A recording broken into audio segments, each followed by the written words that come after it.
ఇప్పుడే మీరు ఒక విషయం చూశారు. గంజాయి వద్దు బ్రో.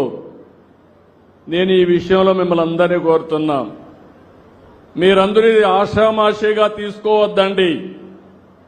నేను ఎన్నికల ముందు ఒక మాట చెప్పాను. మొత్తం ఏజెన్సీ ఏరియాలో విశాఖపట్నం, అరొక, పాడేరులో గంజాయి పెద్ద ఎత్తున పెంచారు. మామూలుగా కాదు, ఒక వ్యవసాయ వాణిజ్య పంటమారుగా పెంచి దేశానికి, ప్రపంచానికి సరఫరా చేసే పరిస్థితికి వచ్చారు. దీనివల్ల చాలా మంది పిల్లలు కాలేజీల్లో అలవాటు పడే పరిస్థితికి వచ్చారు. ఏ పనైనా కంట్రోల్ చేయగలుగుతాం, లా అండ్ ఆర్డర్ కంట్రోల్ చేయగలుగుతాం. ఒకసారి డ్రగ్స్కి అలవాటు పడితే చాలా ప్రమాదం. ఆ విషయం మీరు గుర్తుపెట్టుకోవాలి. నేను ఒకటే హామీ ఇస్తున్నా, ఎవడైనా సరే డ్రగ్స్ అమ్మినా, గంజాయి పండించినా, గంజాయి అమ్మినా అదే చివరి రోజు మీకు గుర్తుపెట్టుకోమని హెచ్చరిస్తున్నా. మా పిల్లల భవిష్యత్తు ఆడుకోవద్దండి. అదే సమయంలో తల్లిదండ్రులు కూడా కోరుతున్నాం. నిన్నే ఆలోచించాం, ఎవరైనా ఒక షాపులో అమ్మితే ఆ షాపుని సీజ్ చేస్తాం. నిన్న మొన్న చూస్తే వ్యసనానికి బానిసలైపోయి విశాఖపట్నంలో పాడుబడిపోయిన ఎండల్లో గంజాయి మొక్కలు పెంచే పరిస్థితికి వచ్చారు.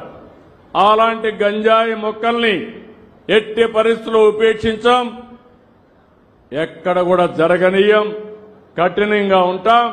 ఆ ఆస్తిని కూడా ప్రభుత్వం స్వాధీనం చేసుకుని గంజాయి బాధితులకు ఖర్చు పెడతానని చెప్పి మీ అందరికీ తెలియజేస్తున్నా. అవసరమైతే భవిష్యత్తులో నేను హెచ్చరిస్తున్నా, మీరు మారకపోతే మీకు ఇచ్చే సంక్షేమ కార్యక్రమాలు కూడా బంద్ చేస్తామని వారందరికీ హెచ్చరిస్తున్నారని చెప్పి కూడా నేను మీకు తెలియజేస్తున్నా.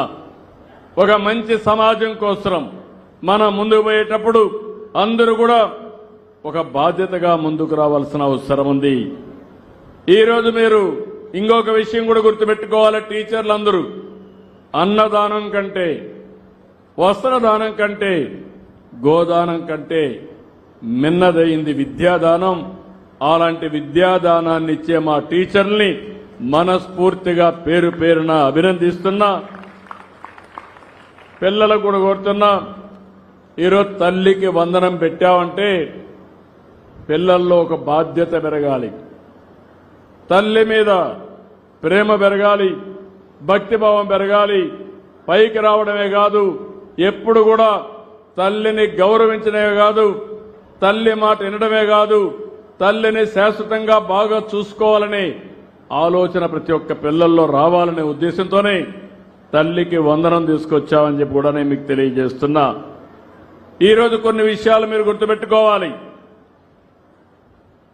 ఈరోజు మనం చూస్తే గతంలో అబ్దుల్ కలాం ఒక స్ఫూర్తి కావాలి. ఇంటింటికి న్యూస్ పేపర్లు వేసి వచ్చిన డబ్బులతో చదువుకున్న వ్యక్తి అబ్దుల్ కలాం గారు. ఇంకో పక్క అంబేద్కర్ వీధి దీపాల కింద చదివి ఆయన రాజ్యాంగాన్ని రాసే స్ఫూర్తి వచ్చిందంటే అది ఆయన గొప్పతనం. ఒకరు మిసైల్ మ్యాన్ గా, ఇంకొకరు రాజ్యాంగ నిర్మాతగా తయారయ్యారంటే మనం అందరం గుర్తుపెట్టుకోవాల్సింది మన పిల్లల్లో చాలా శక్తి సామర్థ్యాలున్నాయి. ఇప్పుడే నేను ఒక అబ్బాయిని చూశాను, మా రాజకీయ నాయకులు ఎవ్వరూ మాట్లాడలేరు, బ్రహ్మాండంగా మాట్లాడాడు. చాలా తక్కువ సమయంలో స్ఫూర్తిదాయకమైన మెసేజ్ ఇచ్చాడు. అలాంటి శక్తి సామర్థ్యాలు మన వాళ్ళకందరికీ ఉన్నాయి. ఈ విషయం మనం గుర్తుపెట్టుకోవాల్సిన అవసరం ఉంది. ఈరోజు మీరు ఒకసారి చూస్తే నేనే ముఖ్యమంత్రిగా ఉన్నప్పుడు 12 సార్లు డిఎస్సీలు పెట్టాను. 1-2 సార్లు కాదు, 12 సార్లు డిఎస్సీలు పెట్టాం. గడచిన ప్రభుత్వం 5 సంవత్సరాల్లో ఒక్క టీచర్ని నియమించకుండా విద్యా సంస్కరణలు తెచ్చామన్నారు. టీచర్లు లేకుండా విద్యా సంస్కరణలు ఏముంటాయని నాకైతే అర్థం కాలేదు. రెండవది, సమయం అంతా వేస్ట్ చేశారు. ఇంగ్లీష్ మీడియం పెట్టామన్నారు. మీరు ఇంగ్లీష్ మీడియం పెట్టడం ఏంటి? ఎప్పటి నుంచో ఉంది. అలాంటిది లేనిపోని సమస్యలు తీసుకొచ్చారు. ఇంకో పక్కన చూస్తే ఎక్కడికక్కడ టీచర్లందరికీ బాత్రూమ్ ల్యాపులు తీయమని ఫోటోలు తీయమని అవన్నీ పంపించమని నానా బాధలు పెట్టే పరిస్థితికి వచ్చారు. అన్నిటికీ స్వస్తి పలికాం.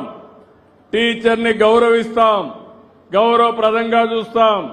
మొన్నే మీరు చూస్తే మంత్రి గారి ఆధ్వర్యంలో చాలా స్పష్టంగా ఒక రిఫార్మ్ కూడా తీసుకొచ్చి ఆ రిఫార్మ్ వల్ల ఎవరెవరిని ఏ విధంగా కౌన్సిలింగ్ చేయాలో సిస్టమేటిక్ గా చేసి ఎక్కడా డిస్ప్యూట్ లేకుండా మెరిట్ ప్రకారం ట్రాన్స్ఫర్లు చేసిన పార్టీ ఎన్డీఏ.